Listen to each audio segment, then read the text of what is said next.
ডাকাতিতে এখনো অধরা দুষ্কৃতী। গত বৃহস্পতিবার বৃদ্ধাকে অস্ত্র দেখিয়ে লুঠের অভিযোগ। বেশ কিছু ব্যক্তি পুলিশের তালিকার সন্দেহে। বেশ কয়েকজনকে জিজ্ঞাসাবাদ করেছে পুলিশ। ইতিমধ্যেই বাড়ির সামনে সিসিটিভি না থাকায় তদন্তে কিছুটা সমস্যা হয়েছে। তবে পুলিশ সূত্রে খবর, সিসিটিভি থাকলেও বাড়ি থেকে তার 40 থেকে 50 মিটার দূরে রয়েছে। সূত্রের খবর, আশেপাশে বাসিন্দাদের ইতিমধ্যেই জিজ্ঞাসাবাদ করা হয়েছে গোটা ঘটনায়। সেন্ট্রাল এভিনিউতে ডাকাতিতে এখনো অধরা দুষ্কৃতীরা। বাড়ির সামনে সিসিটিভি না থাকায় তদন্তে কিছুটা সমস্যা হচ্ছে, পুলিশ সূত্রে এমনটাই জানা গেছে।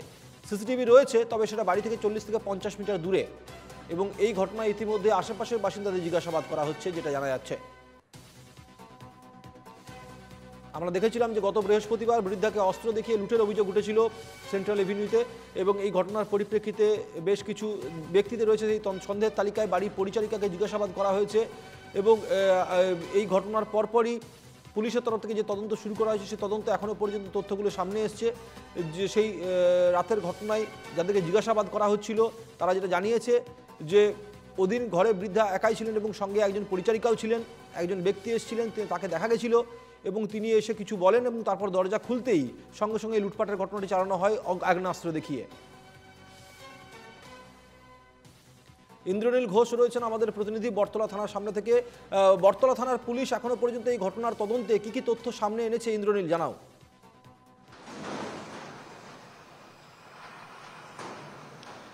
একদমই, দেখো, ইতিমধ্যেই কিন্তু বেশ কয়েকজনকে জিজ্ঞাসাবাদ করা হয়েছে, এবং সেদিনকে যে ঘটনা, সেই ঘটনার প্রেক্ষিতে পরিচারিকা এবং যারা যারা যারা ছিলেন তাদেরকে জিজ্ঞাসাবাদ করা হয়েছে।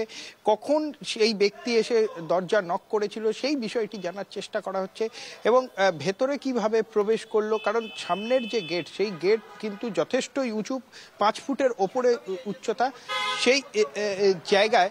এবং এই মুহূর্তে আমি বটতলা থানার সামনে রয়েছি। বটতলা থানার আধিকারিক যারা রয়েছেন তাদের তরফ থেকে কিন্তু গোটা বিষয়টি দেখা হচ্ছে, এবং আশেপাশের যে সিসি ক্যামেরা, অর্থাৎ যে সিসি ক্যামেরাগুলো রয়েছে, সেই সিসি ক্যামেরা দেখেও কিন্তু জানার চেষ্টা করা হচ্ছে যে আদৌ সেই রুট দিয়ে এসেছে কিনা।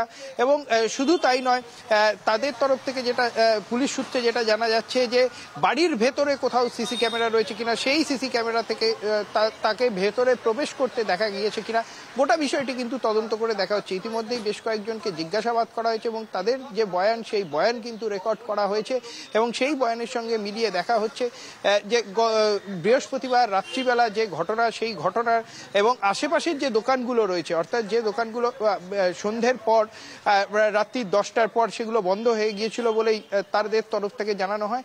যদিও যে একটি ছোট গুমটি দোকান আছে, সেই দোকানের যে মালিক, সেই কিন্তু ওখানে থাকে, সে বলল যে এই রাস্তা দিয়ে যদি ঢুকতো তাহলে তারা দেখতে পেতেন, তাহলে কি অন্য কোথাও দিয়ে ঢুকেছে। গোটা বিষয়টি কিন্তু তদন্ত করে দেখছে বটতলা থানার পুলিশ আধিকারিকরা। ইন্দ্রনীল, পাশাপাশি গোটা ঘটনায় প্রথমে নিরাপত্তা নিয়ে প্রশ্ন উঠেছিল। সিসিটিভি বলা হচ্ছিল যে এলাকার মধ্যে যেহেতু খুব একটা সিসিটিভি নেই, তাই নাকি তদন্তের সমস্যা হচ্ছে।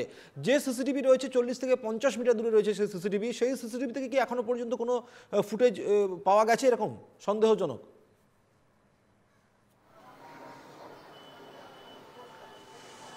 একদমই, দেখো, যে বৃদ্ধার যেখানে বাড়ি, অর্থাৎ 326A, সেই যে বাড়ি, সেই বাড়ির আশেপাশে, অর্থাৎ যে ডিস্টেন্স, সেই ডিস্টেন্স থেকে প্রায় 40 থেকে 50 মিটার দূরে রয়েছে সিসিটিভিগুলো, এবং সেই সিসিটিভির ফুটেজ কিন্তু কালেক্ট করে বটতলা থানার পুলিশ আধিকারিকরা গোটা যে রাস্তাটা, যে জায়গাগুলো কভার করছে, অর্থাৎ তার বাড়ি আসার যে রাস্তাগুলো যেগুলো কভার করছে, সেই জায়গাগুলো কিন্তু খতিয়ে দেখা হচ্ছে, এবং সেই রকম সন্দেহভাজন কেউ আসছে কিনা সেই বিষয়টিও কিন্তু খতিয়ে দেখা হচ্ছে, এমনটাই কিন্তু পুলিশ সূত্রে জানা যাচ্ছে। এবং বেশ, নজর রাখো এই খবরের দিকে। আমি আবারও ফিরবো তোমার কাছে পরে। আপাতত তোমাকে ধন্যবাদ ইন্দ্রনীল।